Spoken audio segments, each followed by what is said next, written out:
இப்போ நம்ம பார்த்துட்டு இருக்கிறது கப்பி டேங்க் செட்டப்னா நம்ம கப்பி நம்மளுக்கு இப்போ நிறைய குட்டி போட்டுருந்துச்சு. அதெல்லாம் நம்ம மாடி செட்டப்பில் மாற்றிட்டு இப்போ திரும்பியும் வந்து கப்பி டேங்க்லேயே நம்ம விட்டுருக்கோம். இந்த இப்போ போது பார்த்தீங்களா, இதெல்லாம் சின்னதாக இருந்துச்சு, இப்போ நம்ம பெருசாக வளர்த்தாச்சு.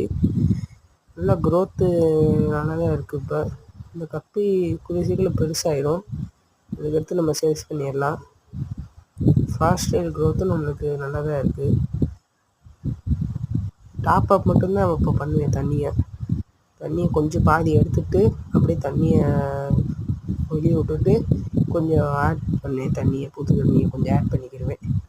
அவ்வளோதான். இப்போ நம்ம கப்பு இதில் வந்து ஒரு 15 மீன்கிட்ட இருக்குது. அடுத்து வந்து நம்ம வாரம் கப்பி டேங்கை வந்து டாப் அப் பண்ணிட்டு தான் பண்ணுவோம். அவ்வளோதான். இப்போ க்ரோத்து நல்லா இருக்குது. கப்பி டேங்க்கு அப்டேட்டு இன்னொரு நாள் போடுறேன். அடுத்து இப்போ மாலி டேங்க் அப்டேட்டு நாளைக்கு போடுறேன். தேங்க்யூ.